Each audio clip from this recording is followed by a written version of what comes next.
दोस्तों आदाब सलाम नमस्कार। आप देखना शुरू किए हैं आई4जी टीवी नेटवर्क। मैं हूं इंतजार हक। आज के इस खास वीडियो शो में हम एक बार फिर बात करेंगे अरावली पर्वत के बारे में। अरावली पर्वत कब बनकर तैयार हुए थे, कैसे पड़ा था इसका नाम, क्या है इसके 5 अहम पॉइंट। दोस्तों, अरावली पर्वत को लेकर सुप्रीम कोर्ट द्वारा दिए गए आदेश, सरकार द्वारा की गई पहल और पर्यावरण पर काम करने वाले लोगों द्वारा व्यक्त की गई चिंताओं के बाद एक अलग तरह की बहस पूरे देश में फैली हुई है। इस पर्वत को बचाने की मुहिम भी चलाई जा रही है अलग अलग प्लेटफॉर्म पर। ऐसे में यह जानना और समझना बेहद दिलचस्प है, जरूरी है कि आखिर कब बनकर तैयार हुए थे अरावली पर्वत, कैसे इसका नाम पड़ा। हम 5 अहम पॉइंट आपको बताने जा रहे हैं।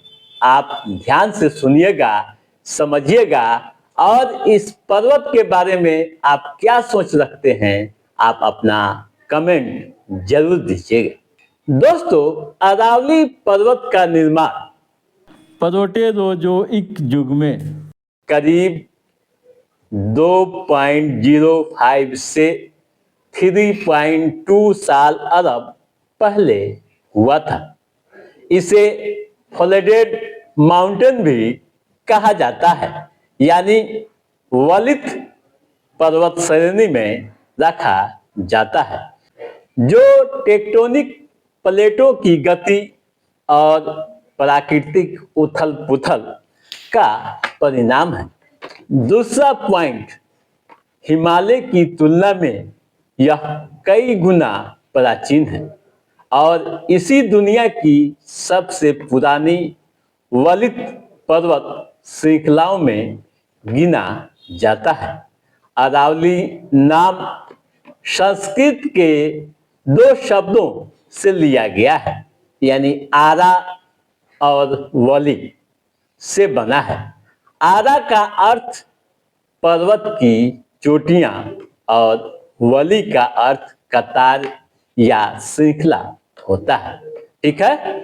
तीसरा पॉइंट, दोनों शब्दों को मिलाकर इसका शाब्दिक अर्थ चोटियों की कतार हुआ।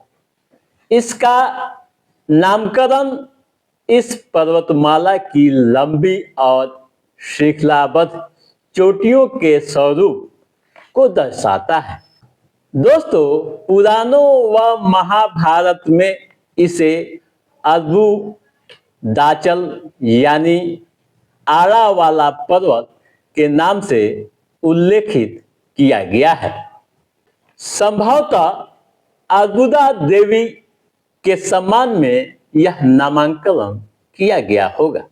चौथा पॉइंट, अरावली केवल सुंदर पर्वत श्रृंखला ही नहीं है, बल्कि भारत की प्राकृतिक दीवार भी है।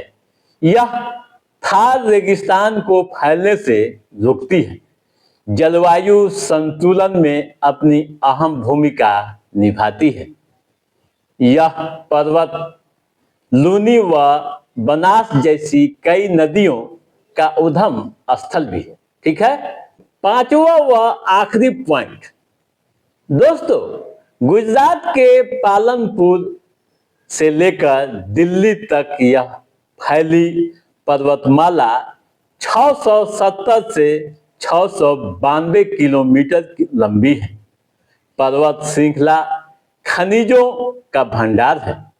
यहाँ संगमरमर, जस्ता, तांबा व अन्य खनिज भरपूर मात्रा में पाए जाते हैं, यानी इसका यह खनिज संपदा क्षेत्रीय उद्योग के निर्माण के लिए काफी महत्वपूर्ण है।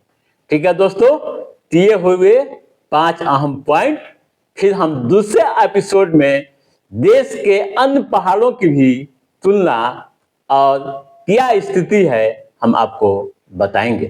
तो दोस्तों, आज के इस एपिसोड में बस इतना ही। कैसा रहा हमारा ये एपिसोड आप लाइक और कमेंट करके हमें जरूर बताइएगा। यदि आपने हमारे चैनल को सब्सक्राइब नहीं किया है तो सब्सक्राइब भी कीजिएगा, ताकि इस तरह की महत्वपूर्ण जानकारियों से संबंधित जो भी अप टू डेट है उसे हम समय समय पर आपके बीच पहुंचाते रहेंगे। तब तक आप अपने दोस्त को दीजिए इजाजत। नमस्कार।